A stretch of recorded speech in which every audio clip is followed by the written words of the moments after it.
यह अभी तक खोजी गई सबसे महत्वपूर्ण डिवाइसों में से एक है। इन मोटरों का प्रयोग लगभग हर जगह होता है, जैसे पीने के पानी को पंप करने के लिए, लिफ्ट और क्रेन जैसी चीजों को बिजली देने के लिए, यहाँ तक कि परमाणु ऊर्जा संयंत्रों को ठंडा करने के लिए भी। इसलिए इस वीडियो में हम एक इंडक्शन मोटर को अंदर से देखेंगे और विस्तार से जानेंगे कि ये कैसे काम करती हैं। इंडक्शन मोटर कुछ ऐसी दिखती है। ये इलेक्ट्रिकल एनर्जी को मैकेनिकल एनर्जी में बदलती हैं, जिनका प्रयोग पंप, पंखे, कंप्रेशर, गियर और पुली आदि को चलाने में होता है। लगभग सभी पुर्जे मेन हाउसिंग के अंदर होते हैं। सामने की ओर हमें एक शाफ्ट दिखाई देता है। यह पुर्जा घूमता है और हम पंप, गियर और पुली को इससे जोड़कर अपना काम पूरा कर सकते हैं। पीछे की ओर हम एक पंखा और एक प्रोटेक्टिव कवर देख सकते हैं। पंखा शाफ्ट से जुड़ा है और जब भी मोटर चलती है तो यह घूमने लगता है। इंडक्शन मोटर जब चलती है तो बहुत गर्मी पैदा हो सकती है, इसलिए पंखा केसिंग पर ताजी हवा फेंकता है और उसे ठंडा करता है। अगर इंडक्शन मोटर बहुत ज्यादा गर्म हो जाए तो अंदरूनी इलेक्ट्रिकल कॉइल की इंसुलेशन पिघल जाएगी, जिससे शॉर्ट सर्किट हो जाएगा और मोटर खुद ही जल जाएगी। बाहरी घेरे पर बने खांचे सतह के क्षेत्र को बढ़ा देते हैं और इसके कारण वहां से अतिरिक्त गर्मी बाहर निकलने में मदद मिलती है। शाफ्ट को कुछ बेयरिंग से सपोर्ट मिलता है, जो आगे और पीछे की शील्ड के अंदर लगी होती हैं। बियरिंग की मदद से शाफ्ट बिना कठिनाई के घूम सकता है और अपनी जगह बने रह सकता है। हाउसिंग के अंदर हमें एक स्टेटर मिलेगा। स्टेटर स्थित रहता है और घूमता नहीं है।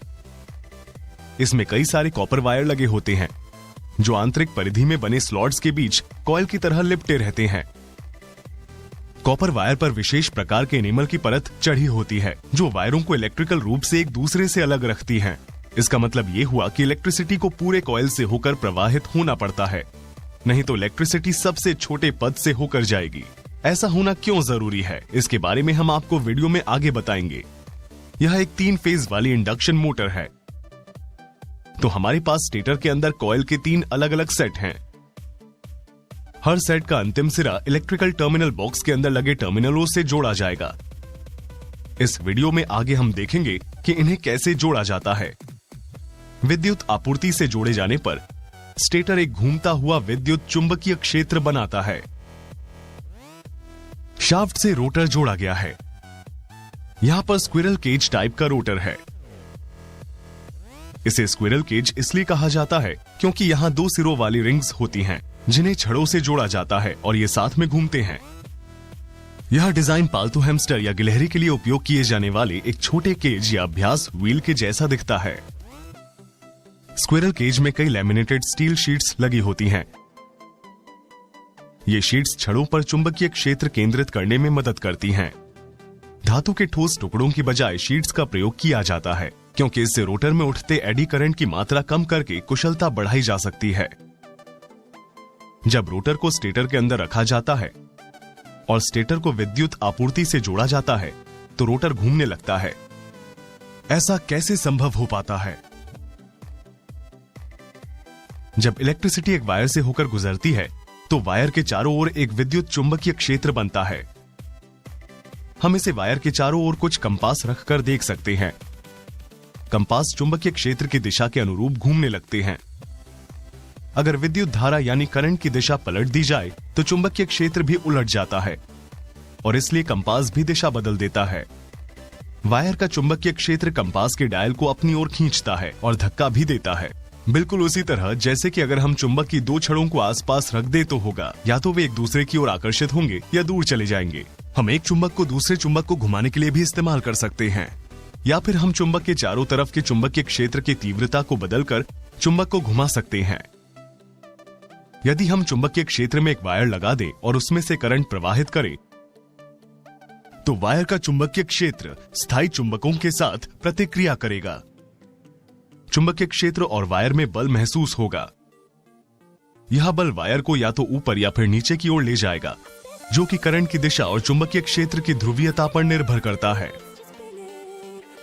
अगर हम वायर को एक कॉइल पर लपेट दें तो विद्युत चुंबकीय क्षेत्र अधिक मजबूत होता है। कॉइल स्थायी चुंबक की तरह ही एक उत्तरी और एक दक्षिणी ध्रुव बनाती है। हम वायरों के इस कॉइल को इंडक्टर कहते हैं। जब हम वायर से ऑल्टरनेटिंग करंट प्रवाहित करेंगे तो इलेक्ट्रॉन लगातार आगे और पीछे की ओर अपनी दिशा बदलने लगेंगे। इस प्रकार चुंबकीय क्षेत्र हर बार फैलेगा और संकुचित होगा तथा हर बार चुंबक के ध्रुव बदल जाएंगे। जब हम पास ही में एक और पृथक की हुई कॉइल लगा देते हैं और सर्किट पूरा करते हैं, विद्युत चुंबकीय क्षेत्र दूसरी कॉइल में भी करंट भेजता है। हम दो कॉइलों को साथ जोड़ सकते हैं और अधिक बड़ा चुंबकीय क्षेत्र बनाने के लिए एक दूसरे के सामने रख सकते हैं। अगर हम इस बड़े चुंबकीय क्षेत्र के अंदर वायर का बंद छल्ला लगा दें, तो हम इस छल्ले में करंट प्रवाहित कर देंगे। जैसा कि हम जानते हैं, जब हम किसी वायर में करंट प्रवाहित करते हैं तो वह चुंबकीय क्षेत्र बनाता है, और हम यह भी जानते हैं कि चुंबकीय क्षेत्र एक दूसरे को खींचते हैं और दूर भी ढकेलते हैं। तो वायर का छल्ला भी चुंबकीय क्षेत्र बनाएगा और यह बड़े चुंबकीय क्षेत्र पर प्रतिक्रिया भी करेगा। कॉइल के हर तरफ विपरीत बल का अनुभव होगा, जिसके कारण यह घूमने लगेगा। इस तरह समझें तो छल्ला हमारा रोटर है और कॉइलें स्टेटर हैं।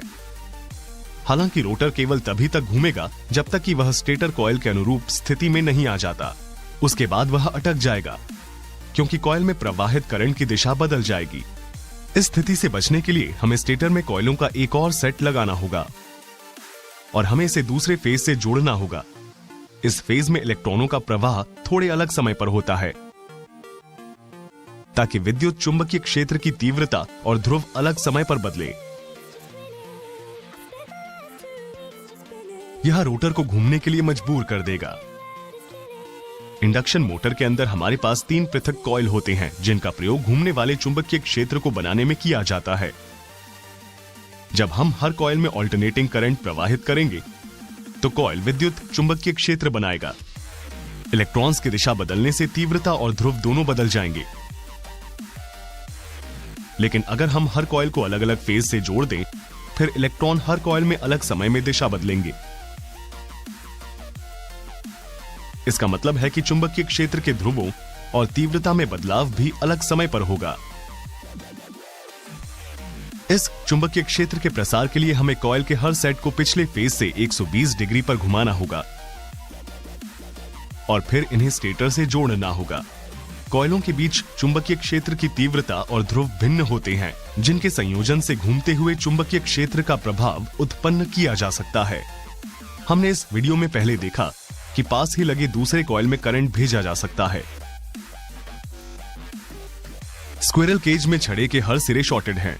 इस तरह ये कई छल्ले या कॉइलें बनाती हैं। हर छड़ एक करंट बनाती है और चुंबकीय क्षेत्र बनाती है। रोटर छड़ों का चुंबकीय क्षेत्र स्टेटर के चुंबकीय क्षेत्र पर प्रतिक्रिया करता है। रोटर छड़ों का चुंबकीय क्षेत्र स्टेटर के चुंबकीय क्षेत्र की ओर आकर्षित होता है, क्योंकि चुंबकीय क्षेत्र घूम रहा है। इसलिए रोटर भी चुंबकीय क्षेत्र की सीध में आने की कोशिश करते हुए उसी दिशा में घूमता है, लेकिन वह पूरी तरह सीध में कभी नहीं आ पाता। रोटर की छड़ें अक्सर तिरछी होती हैं। इससे सभी छड़ों में चुंबकीय क्षेत्र के वितरण में सहायता मिलती है तथा यह मोटर को सीध में आने और जाम होने से रोकता है। स्टेटर के अंदर सभी कॉइलें और छल्ले होते हैं। जब इलेक्ट्रिसिटी वायर से होकर प्रवाहित होती है तो इन कॉइलों और छल्लों के कारण घूमता हुआ विद्युत चुंबकीय क्षेत्र बनता है। कॉइलों को ऊर्जा देने के लिए हमें सबसे ऊपर या फिर कभी कभी एक साइड में एक इलेक्ट्रिकल टर्मिनल बॉक्स मिलता है। इस बॉक्स के अंदर 6 इलेक्ट्रिकल टर्मिनल होते हैं। हर टर्मिनल पर एक अक्षर और एक संख्या होती है। हमारे सामने U1, V1 और W1 है।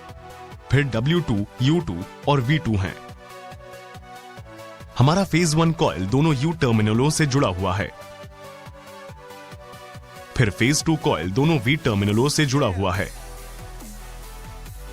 और अंत में फेज 3 कॉइल W टर्मिनलों से जुड़ा हुआ है। ध्यान दें कि इलेक्ट्रिकल टर्मिनलों के दोनों सिरे अलग कॉन्फ़िगरेशन में व्यवस्थित हैं। थोड़ी देर में हम देखेंगे कि ऐसा क्यों है। अब हम हमारी 3 फेज वाली विद्युत आपूर्ति को उनके संबंधित टर्मिनलों से जोड़ देंगे। मोटर चलाने के लिए हमें सर्किट पूरा करना होगा और ऐसा करने के 2 तरीके हैं। पहला तरीका है डेल्टा कॉन्फ़िगरेशन। अब हम इन फेजों में एसी करंट प्रवाहित करेंगे।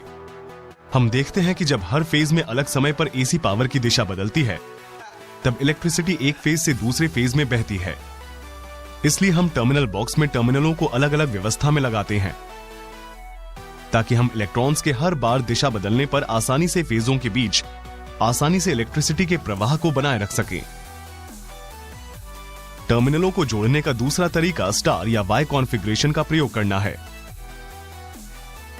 इस तरीके में हम W2, U2 और V2 को केवल एक तरफ जोड़ते हैं।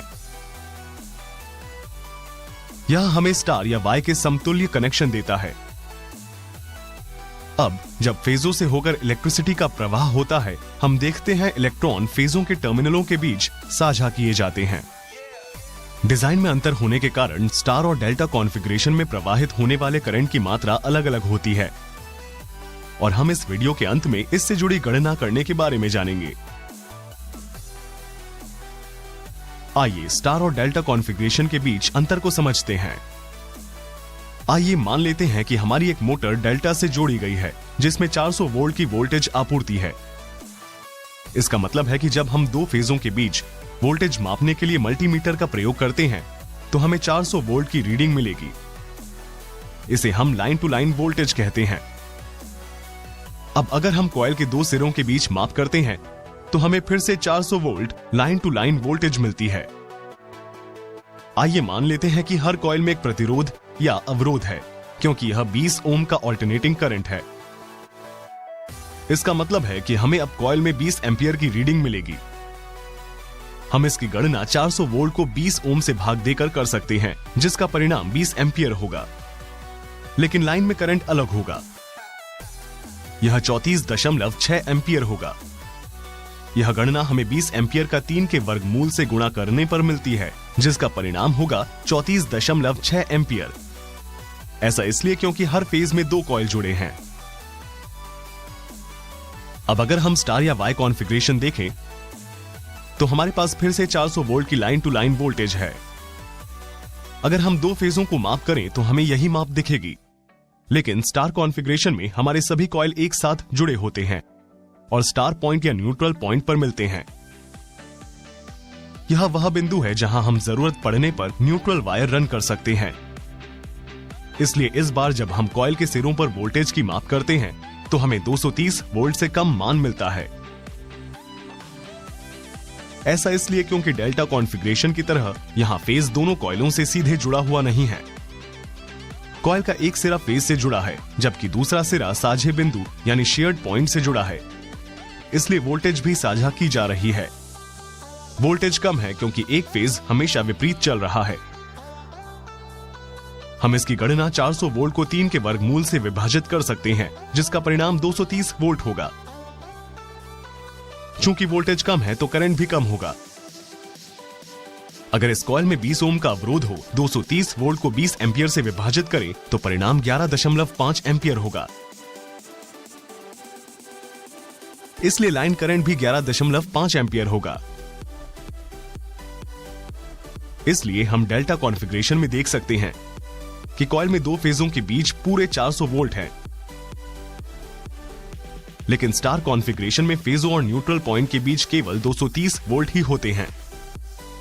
इसलिए स्टार कॉन्फ़िगरेशन में डेल्टा कॉन्फ़िगरेशन की तुलना में कम वोल्टेज और कम करंट का प्रयोग होता है। ठीक है, तो इस वीडियो के लिए इतना ही, लेकिन आप इलेक्ट्रिकल इंजीनियरिंग के बारे में सीखना जारी रखें। स्क्रीन पर अभी दिखाई जा रही वीडियो देखें और अगले लेसन में